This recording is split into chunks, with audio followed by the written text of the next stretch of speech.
Assalamualaikum warahmatullahi wabarakatuh. Saya Veronica, NIM 856609853, mahasiswa Universitas Terbuka semester 7, Fakultas Keguruan dan Ilmu Pendidikan, Salut Mentari Muara Enim, mata kuliah praktikum IPA di SD.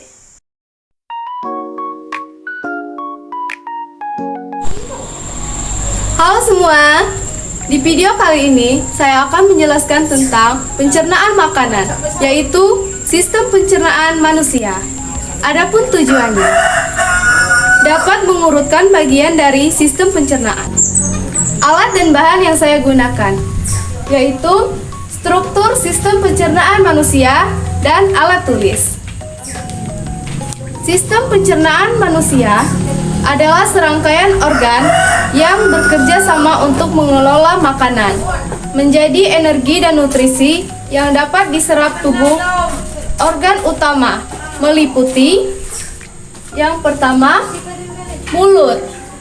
Mulut, organ pertama dari saluran pencernaan, letaknya meluas dari bibir sampai isthmus. Pasium atau perbatasan mulut dan paring. Fungsi mulut mengunyah menggunakan gigi serta dibantu lidah dan air liur. Yang kedua, paring. Paring berupa saluran berbentuk kerucut dari membran berotot dengan bagian membran ke atas. Fungsinya sebagai penyalur ke esophagus. Yang ketiga, esophagus. Esophagus, saluran cerna setelah mulut dan paring. Fungsinya menyalurkan makanan ke lambung agar makanan dapat berjalan sepanjang esophagus. Terdapat gerakan peristaltik atau makanan dapat berjalan menuju lambung. Yang keempat, lambung. Lambung adalah organ berongga atau wadah yang berfungsi untuk menyimpan makanan saat sedang dicampur dengan enzim pencernaan. Enzim ini melanjutkan proses memecah makanan menjadi bentuk yang dapat digunakan. Sel-sel di dalam lapisan lambung akan mengeluarkan asam kuat dan enzim kuat yang bertanggung jawab untuk proses pemecahan makanan. Ketika makanan sudah diproses, sisanya kemudian dilepaskan ke usus kecil atau usus halus. Usus halus. Di dalam usus halus, proses pencernaan dan absorpsi atau penyerapan zat makanan sebagian besar berlangsung. Proses metabolisme dibantu oleh enzim dari pankreas, alfa amilase, maltase, lakpase, sukrase, glikosidase, dan alfa dekstrinase. Usus besar. Limbah atau kotoran dilewatkan melalui usus besar dengan cara peristaltik. Pertama dalam keadaan cair dan akhirnya dalam bentuk padat. Fungsinya penyerapan air dan elektrolit atau garam dan glukosa. Selama proses pencernaan, sekresi musim, tempat dihasilkannya vitamin K dan vitamin H atau biotin sebagai hasil simbiosis dengan bakteri. Selanjutnya, hati. Hati, saat makanan masuk ke tubuh, hati akan memproduksi cairan empedu untuk memecahkan lemak yang terdapat di lambung.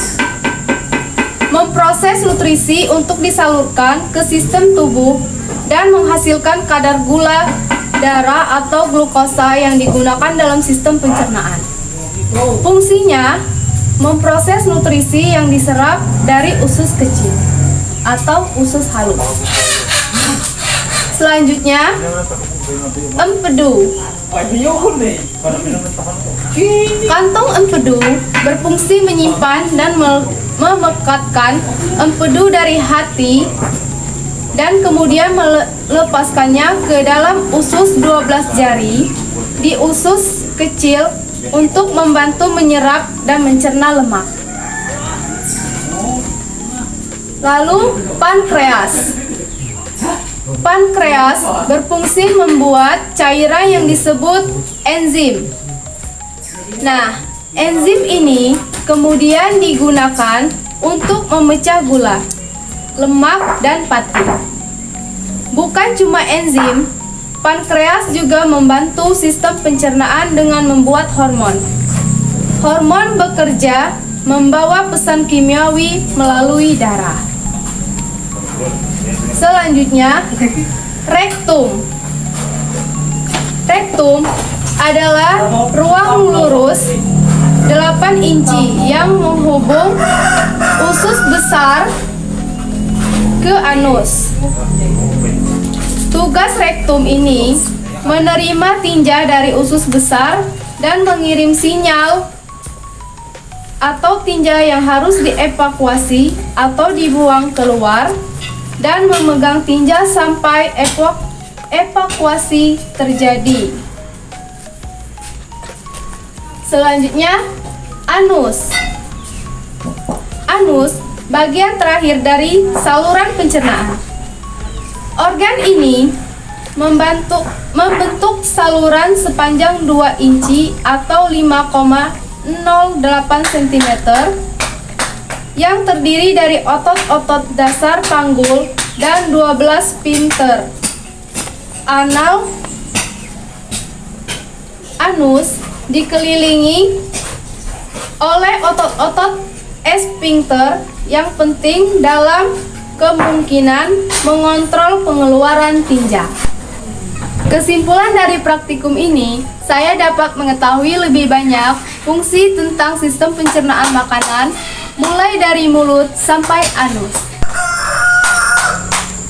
Inilah praktikum yang telah saya lakukan tentang sistem pencernaan manusia.